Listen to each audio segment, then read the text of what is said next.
नमस्कार, बहुत स्वागत है आप सभी का एबीपी गंगा में। मैं हूं आपके साथ प्राची पाराशर। तो आइए गंगा सवेरा की शुरुआत बड़ी खबर के साथ करें। बढ़ते कोरोना संक्रमण पर मुख्यमंत्री योगी आदित्यनाथ लगातार एक्शन में है। 2 दिन में 3 जिलों का दौरा करेंगे सीएम। आज लखनऊ में बैठक के बाद बरेली जाएंगे मुख्यमंत्री योगी आदित्यनाथ। बरेली में बैठक के बाद सीधा नोएडा के लिए रवाना हो जाएंगे। नोएडा में नए कोविड अस्पताल का शुभारंभ करेंगे सीएम। कल नोएडा से सहारनपुर में जाकर भी मुख्यमंत्री को बैठक लेनी है। और अनुभव शुक्ला एबीपी गंगा संवाददाता फोन लाइन पर जुड़ गए ज्यादा जानकारी के साथ। अनुभव, ताबड़तोड़ दौरा कोरोना को लेकर सीएम का।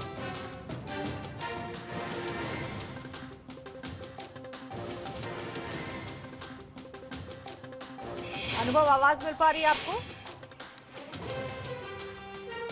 देखिए, बिल्कुल जिस तरीके से कोविड के मामले बढ़ रहे हैं पूरे प्रदेश में, उसके बाद खुद मुख्यमंत्री ने ये तय किया है कि वो ग्राउंड लेवल पे जाएंगे। वहाँ जो तैयारियां हैं कोविड-19 से निपटने के लिए, उनको खुद जाकर देखेंगे, परखेंगे।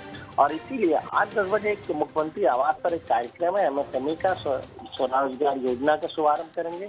उसके बाद टीम 11 की बैठक करेंगे और उसके बाद सीधे वो बरेली के निकल जाएंगे। दोपहर में वहाँ वो कोविड को लेकर बैठक करेंगे। वहाँ पर जो मेडिकल टीम है उनके साथ, जो डॉक्टर्स हैं उनके साथ, और चिकित्सा शिक्षा मंत्री सुरेश खन्ना भी वहाँ जाएंगे, वहाँ वो रहेंगे। और वहीं से आज जो है वो नोएडा जाएंगे। कल एक अस्पताल का उद्घाटन करना है, पहले नोएडा में रहेंगे, फिर उसके बाद सहारनपुर जाएंगे। तो कहीं न कहीं मुख्यमंत्री की कोशिश यही है कि जो मामले बढ़ रहे हैं उसमें कमी आए।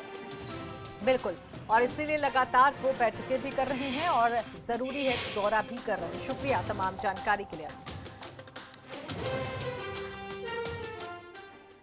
और अब खबर सुल्तानपुर से है, जहां मामूली बात पर संग्राम देखने को मिला है। यहां 2 बच्चों के विवाद के बाद 2 समुदायों के गुट आमने सामने आ गए, जिसके बाद जमकर मारपीट हुई, जिसमें आधा दर्जन लोग घायल हो गए। मामला दोस्तपुर के ताजुद्दीनपुर गांव का है। इस मामले में पुलिस ने 10 लोगों को गिरफ्तार कर लिया है। तो बच्चों का विवाद कितना बड़ा हो सकता है, ये तस्वीरें सुल्तानपुर से सामने आई हैं। बच्चों में मामूली विवाद हुआ था, लेकिन देखते ही देखते बड़े लोग भी इसमें इन्वॉल्व हो गए और फिर ये बड़ी लड़ाई हो गई, क्योंकि जमकर लाठी डंडे चलने लगे, जमकर मारपीट हुई। इस खूनी संघर्ष में आधा दर्जन लोग घायल हो गए हैं, जिनको फिलहाल अस्पताल में भर्ती करा दिया गया है।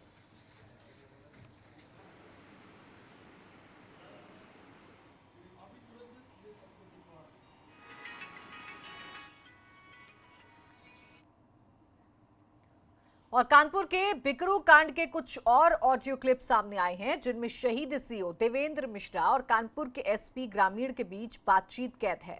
इस वीडियो ऑडियो की पुष्टि एबीपी गंगा तो नहीं करता है, लेकिन दावा किया जा रहा है कि विकास दुबे और तत्कालीन चौबेपुर एसओ के संबंधों को लेकर सीओ देवेंद्र मिश्रा ने एसपी ग्रामीण को जानकारी दी थी। इतना ही नहीं, ऑडियो क्लिप में तत्कालीन कानपुर एसएसपी अनंत देव तिवारी मुखबिरी के आरोपी में गिरफ्तार तत्कालीन चौबेपुर एसओ विनय तिवारी के संबंधों का भी जिक्र है। अच्छा, इन दोनों का गांव एक ही है क्या सर? दोनों का गांव एक ही है क्या? इन दोनों का जो वादी है और दूसरा पक्ष है। हाँ हाँ, वहीं का है सर। गांव अलग अलग है कि एक ही है? ये जो है बिल्कुल लगा हुआ है, एक है सर। लगा हुआ अच्छा। आसपास के हैं, एक ही है सर। और गांव में फोर्स भी लगाने की जरूरत पड़ेगी थोड़ा, है ना?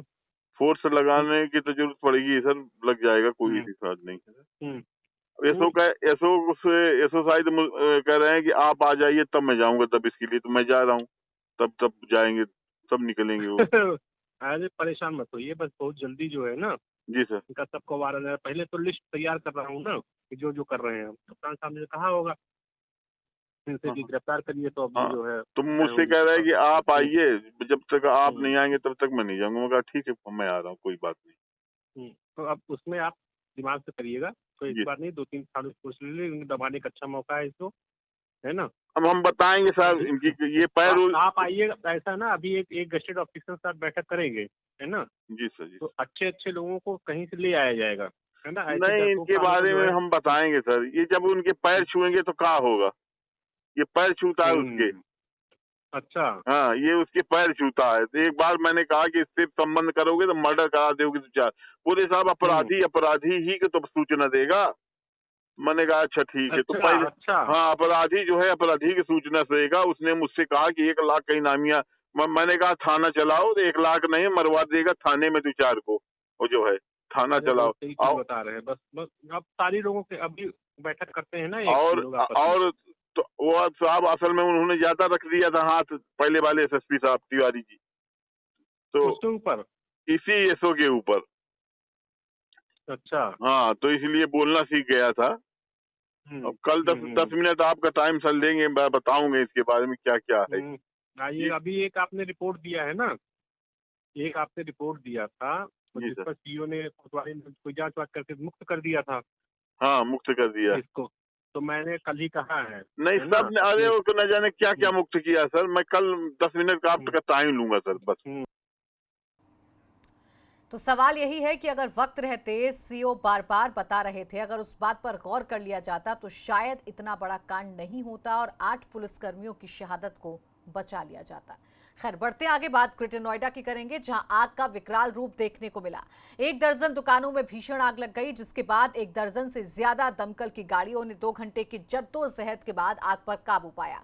हालांकि इसमें कोई जनहानि नहीं हुई है, लेकिन लाखों के नुकसान की आशंका जरूर जताई जा रही है। तस्वीरें भी देखिए, हम आपको दिखा रहे हैं। 1 दर्जन दुकानों में ये भीषण आग लगी है और काफी दूर से वीडियो बनाया जा रहा है। आप अंदाजा लगा सकते हैं कि कितनी भयंकर, कितनी भीषण आग लगी होगी, क्योंकि ऊंची ऊंची लपटें आसमान तक उठती हुई नजर आ रही हैं। ये देखिए, दूसरे एंगल से आप देख रहे हैं कितनी भयावह आग मौके पर लगी है और यही वजह है कि 2 घंटे की कड़ी मशक्कत दमकल विभाग को करनी पड़ी, तब जाकर आग पर काबू पाया गया है।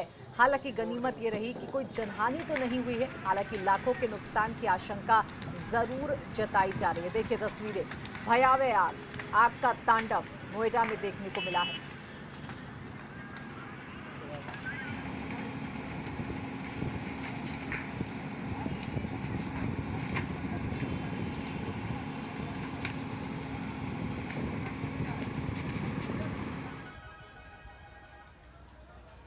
दो घंटे की कड़ी मशक्कत के बाद आग पर काबू पाया गया और वो तस्वीरें आपके टेलीविजन स्क्रीन पर हैं जिस वक्त आग लगी थी। आप खुद देखकर अंदाजा लगा सकते हैं कि कितनी भयानक, कितनी भीषण आग लगी होगी।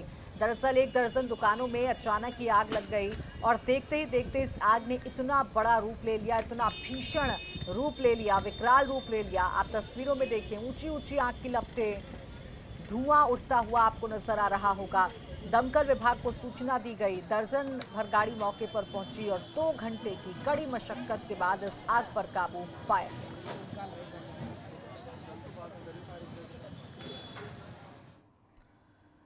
और बड़ी खबर, राम मंदिर के भूमि पूजन के बाद अब सियासत तेज हो गई है। राज्य मंत्री मोहसिन रजा का विरोधियों पर हमला, अयोध्या मामले में सवाल उठाने वाले राष्ट्रद्रोही, ये मोहसिन रजा ने कहा है। तो बड़ी खबर आपको बता दें, जब से राम मंदिर के भूमि पूजन हुआ है तभी से लगातार देश में सियासत अपने चरम पर है। विरोधी सरकार पर हमला बोल रहे हैं और अब सरकार के पक्ष में राज्य मंत्री मोहसिन रजा का बयान सामने आया है और उन्होंने तो सीधा विरोधियों को राष्ट्रद्रोही बता दिया है। उनका कहना है कि अयोध्या मामले में सवाल उठाने वाले राष्ट्रद्रोही हैं, ये कहा है मोहसिन रजा ने। तो राम मंदिर के भूमि पूजन पर अब देश में सियासत तेज हो गई है, जहां एक तरफ लगातार आरोप लगाए जा रहे हैं, पीएम मोदी के इस कार्यक्रम के पहुंचने पर भी सवाल उठाए जा रहे हैं, तो वहीं दूसरी तरफ अब मोहसिन रजा जो कि राज्य सरकार में मंत्री हैं, उन्होंने विरोधियों पर करारा हमला बोला है और कहा है कि अयोध्या मामले पर सवाल उठाने वाले राष्ट्रद्रोही।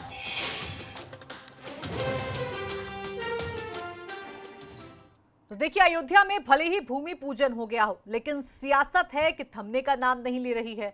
अब भूमि पूजन को लेकर नया राग छेड़ा गया है। सपा सांसद शफीकुर रहमान बर्क ने भूमि पूजन को गलत ठहराने की कोशिश की है और उनके समर्थन में बाबरी मस्जिद के पैरोकार रहे सफरयाब जिलानी भी उतर आए हैं। जय महादेव, जय सिया राम, जय राधे कृष्ण, जय हनुमान। भगवान शिव के कल्याण, श्री राम के अभयत्व व श्री कृष्ण के उन्मुक्त भाव से सब परिपूर्ण रहे। आशा है वर्तमान व भविष्य की पीढ़ियां भी मर्यादा पुरुषोत्तम के दिखाए मार्ग के अनुरूप सच्चे मन से सबकी भलाई व शांति के लिए मर्यादा का पालन करेंगे। अखिलेश यादव के इस ट्वीट का संदेश बिल्कुल साफ है। 5 अगस्त यानी भूमि पूजन के दिन अखिलेश ने अपने इस ट्वीट से राम मंदिर के लिए कार्यक्रम को लेकर अपना दिल साफ कर दिया और समाजवादी पार्टी के सियासत की दिशा भी। राम मंदिर को लेकर कटघरे में रहने वाली समाजवादी पार्टी इस मसले पर खुलकर कुछ भी बोलने का जोखिम लेने से बचती रही। खासकर पिछले साल जब सुप्रीम कोर्ट ने इस मसले पर फैसला सुनाया, तब सपा का रुख इसे लेकर मुलायम रहा।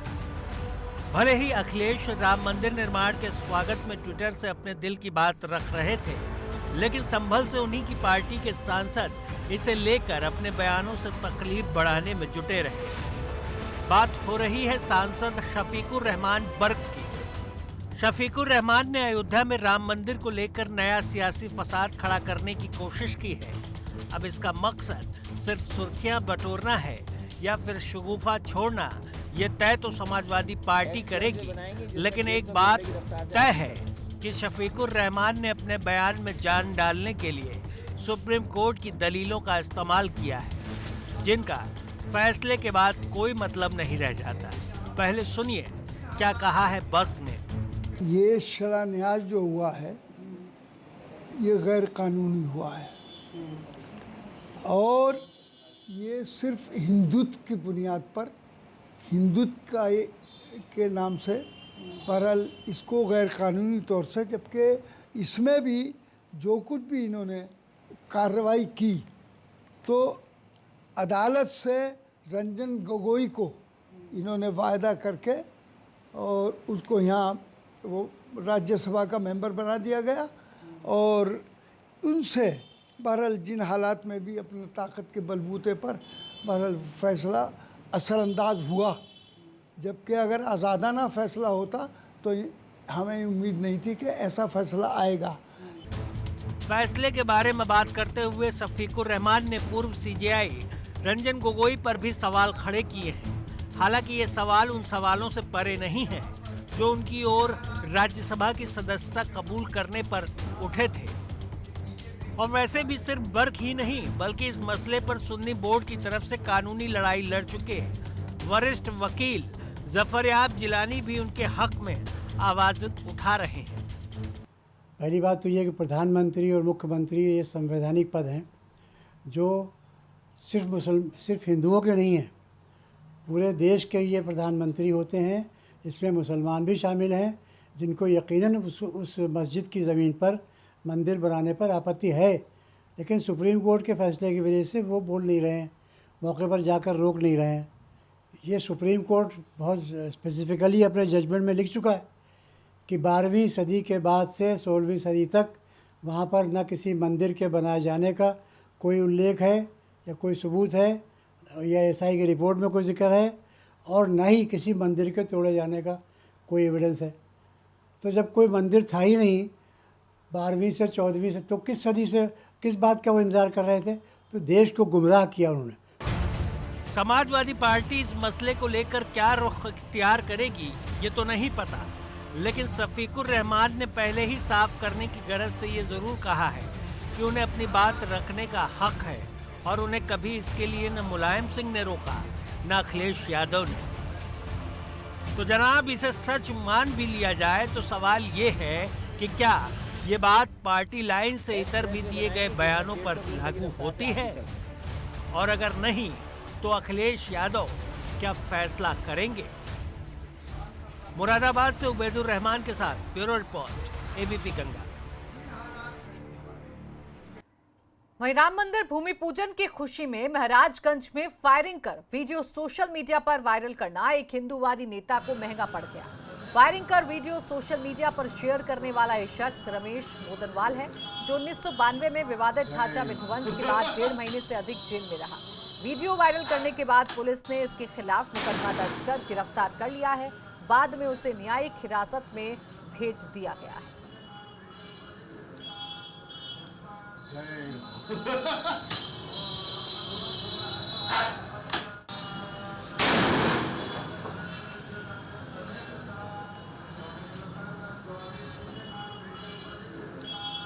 देखिए, हम तस्वीरें आपको दिखा रहे हैं। ये वही वीडियो है जिसके चक्कर में ये हिंदूवादी नेता मुसीबत में फंस गए हैं, क्योंकि खुशी जाहिर करना इनको भारी पड़ गया है। राम मंदिर भूमि पूजन के बाद देश भर से जश्न की तस्वीरें सामने आई, लेकिन ये तस्वीरें कुछ अलग थी, क्योंकि यहाँ पर ये जनाब अपनी खुशी में नियम कायदों को भूल बैठे और खुशी में फायरिंग करने लगे, जो कि गैर कानूनी है। अब जैसे ही ये वीडियो वायरल हुआ, वैसे ही पुलिस की नजर इन पर पड़ गई, पुलिस के निशाने पर ये आ गए और इन्हें तुरंत न्यायिक हिरासत में भेज दिया गया है। पुलिस ने आरोपी को गिरफ्तार कर लिया।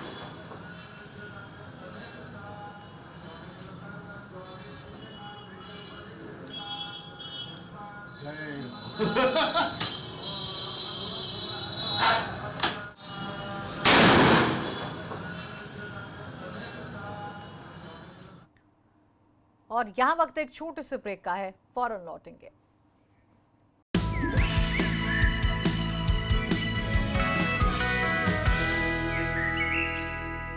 ब्रेक के बाद स्वागत है आपका। बात करेंगे लगातार उत्तर प्रदेश में बढ़ती बाढ़ से मुसीबतों की।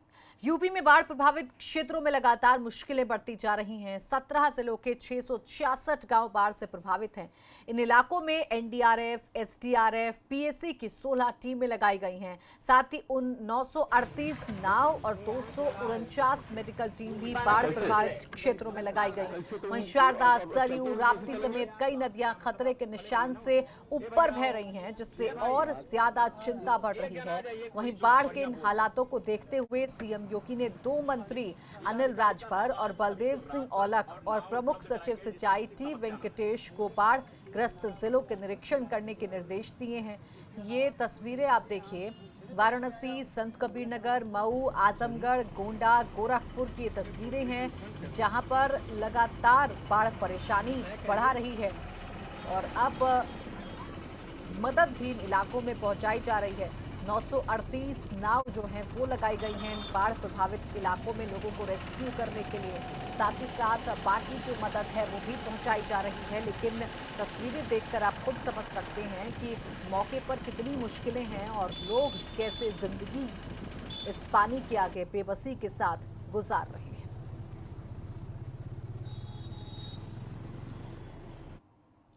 तो लगातार बारिश से उत्तर प्रदेश के कई जिलों में इस वक्त बाढ़ जैसे हालात पैदा हो गए हैं। नदियों का जलस्तर बढ़ने से पूर्वांचल के कई जिलों के ग्रामीण इलाकों में पानी भर गया है, जिससे न सिर्फ फसल बर्बाद हो रही है, बल्कि लोग अब पलायन करने को भी मजबूर हो रहे हैं।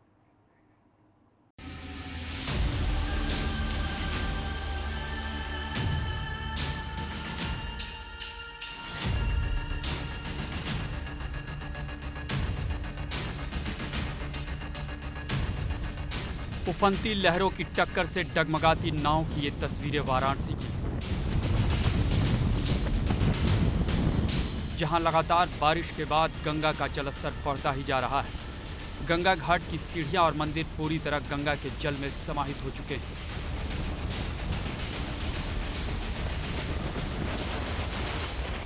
वाराणसी में हम हैं और यहाँ पर गंगा का जलस्तर लगातार बढ़ रहा है। आप देखिए, उफनता हुआ गंगा का जलस्तर घाट किनारे को अपने आगोश में लेता जा रहा है। किनारे की सीढ़ियां जलमग्न हो चुकी हैं। इसके साथ ही जो मंदिर हैं वो भी जल के आगोश में जा चुके हैं। अब नाविकों के साथ जो किनारे के वासी हैं वो चिंतित नजर आ रहे हैं कि अगर बढ़ाव यूं ही रहेगा तो आने वाले दिनों में घाटों का संपर्क मार्ग टूट जाएगा और जो नाविक हैं उनके आगे जीविका का संकट मंडराने लगेगा। लिहाजा नाविक सरकार से मदद की गुहार लगा रहे हैं।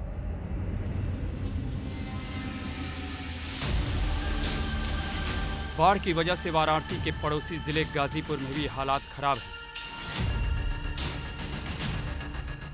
सबसे ज्यादा नुकसान गंगा के किनारे खेती करने वाले किसानों की, जहां 500 बीघा से ज्यादा खेत में खड़ी धान की फसल पानी में डूब गई।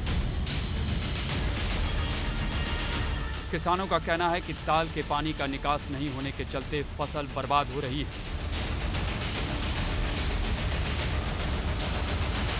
यही है कि हमारा जो है खेत जो है हर साल डूब जाता है धान से। ना गेहूं का फसल काटते हैं ना धान का फसल काटते हैं, हर साल डूब जाता है। ये गांव सभा से वो निकला है इसमें ना कोई प्रधान देखता है, ना कोई गांव सभा देखता है। जाने पर आप झगड़ा करते हैं सब, हमारे उधर मत जा रहो, इधर मत जा रहो।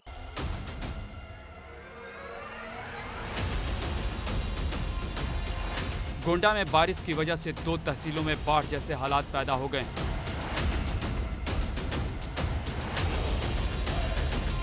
ये गोंडा के कर्नलगंज और तरफगंज तहसील में आने वाले गांवों की तस्वीरें हैं, जहां लोग गांव में घुसे बाढ़ के पानी के बीच ही जान जोखिम में डालकर रहने को मजबूर हैं।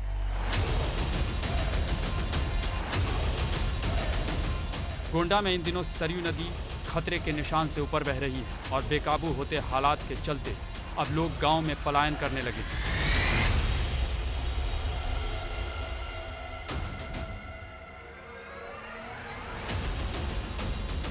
सिर्फ पूर्वांचल के इस जिले नहीं बल्कि बारिश की वजह से पश्चिमी यूपी के कई जिलों में भी लोगों को भारी परेशानी का सामना करना पड़ रहा है। नाव पर मोटरसाइकिल लेकर जा रहे लोगों की ये तस्वीर अमरोहा जिले की, जहां तिगरी गंगा घाट पर पानी बढ़ने से किसानों की मुश्किल बढ़ गई। अमरोहा के धनोरा विधानसभा क्षेत्र में गंगा का जलस्तर बढ़ने से गजरौला और उसके आसपास के गांव में किसान जान जोखिम में डालकर अपने खेतों में जाने को मजबूर हैं। Bureau report, ABP Ganga. और इसी के साथ गंगा सवेरा में बस इतना ही। आप बने रहिए एबीपी गंगा के साथ।